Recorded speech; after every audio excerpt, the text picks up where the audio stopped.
तो एक बार भगवान ने मधुमंगल से कहा, मधुमंगल देख, तू रोज हमारे यहाँ का खाना खाता है, भोजन करता है, 56 भोग जीमता है प्रतिदिन मध्याह्न समय में, कभी अपने घर का भी खिलाया कर, कभी खिलाता ही नहीं है। पता भगवान ऐसा क्यों कहते हैं? क्योंकि आगे मुझे अनेक लीलाएं करनी है, तो जरा मैं ब्राह्मण के घर का भी भोजन कर लूं, जिससे मेरे अंदर ताकत आ जाएगी, मेरी बुद्धि बढ़ेगी, मेरा शरीर सुंदर सुगोष्ठ हो जाएगा। इसलिए आज उन्होंने मधुमंगल को कहा, मधुमंगल तू हमारा तो खाता है लेकिन तू अपना कभी नहीं खिलाता, जा आज अपने घर से लेकर के आ। तो मधुमंगल गया। तो ये सांडिल्य ऋषि का पुत्र है।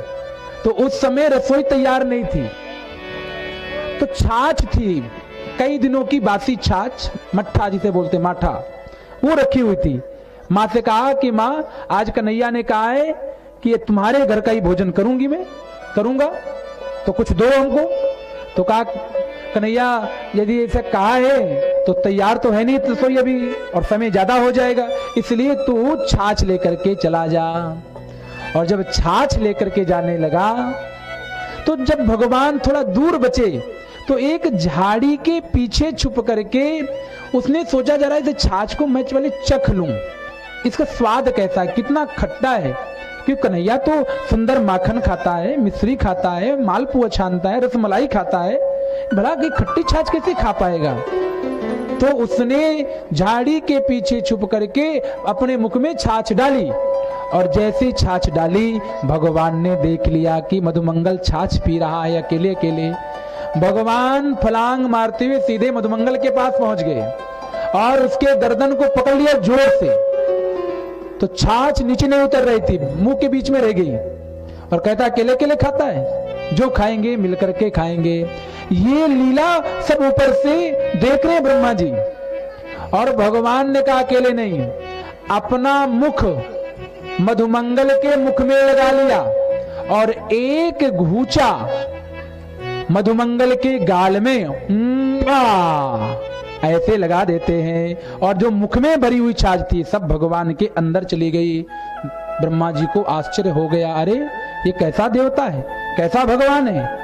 हम इसको ईश्वर मानते थे लेकिन ये झूठ खाता है, दूसरों का मुंह चाटता है, ये कैसा भगवान है, हम इसको ईश्वर नहीं मानते। शंका हो गई। अब इधर क्या किया, भगवान की परीक्षा लेने के लिए जितने भी बछड़े थे, बछड़ों को हरण करके ब्रह्मा जी ले गए। अब जैसे ही सबका भोजन का समय समाप्त हुआ, सबने देखा कि हमारे बछड़े नहीं दिखाई पड़ रहे हैं। भाई इन बच्चों को शांत कराओ पहले। नारायण ब्रह्मा जी चारों तरफ बछड़ों को जाकर के रख के आगे ब्रह्मलोक में, और सारे मित्र जब बछड़े ढूंढने गए तो कहीं पर बछड़े मिले नहीं, और उल्ट मित्र भी नहीं है, सब कहां गए। भगवान ने ध्यान लगाती समझ लिए सारी कला ब्रह्मा जी की है। सीधे ब्रह्मलोक में गए। ब्रह्मा जी से पहले ही द्वारपालों को आदेश दे दिया कि आजकल छद्म वेशधारी ब्रह्मा ज्यादा घूमते हैं, इसलिए मैं जितने ब्रह्मांड के ब्रह्मा है सबको आज बुला रहा हूं, सबकी गुप्त मीटिंग होगी, इसलिए किसी भी छद्म वेशधारी ब्रह्मा को अंदर मत भेजना। अब भगवान ब्रह्मा का रूप लेकर के अंदर बैठे हुए, और उस लोक के ब्रह्मा जी जब आए तो द्वारपालों कहते हैं कहां जा रहे हो। ब्रह्मा जी कहते दिमाग खराब है तुम्हारा, तुम्हारे गुरु हैं, तुम्हारे स्वामी हैं, इस लोक का ब्रह्मा हूं मैं। कहा कि खूब सारे छद्मों को देखा है, चलो यहां से भगो। और वहां के ब्रह्मा जी को ही भाग भगा दिया। 1 वर्ष तक भगवान ने बछड़े का रूप लिया, और 1 वर्ष तक भगवान ने अपने मित्रों का स्वरूप लिया। इसके पीछे एक सुंदर सी कथा थी सज्जनों।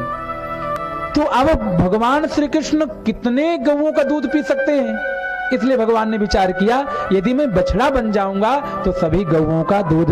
भगवान श्री कृष्ण का वात्सल्य हमको भी प्राप्त बना लिया और सबकी इच्छा पूर्ति कर दी।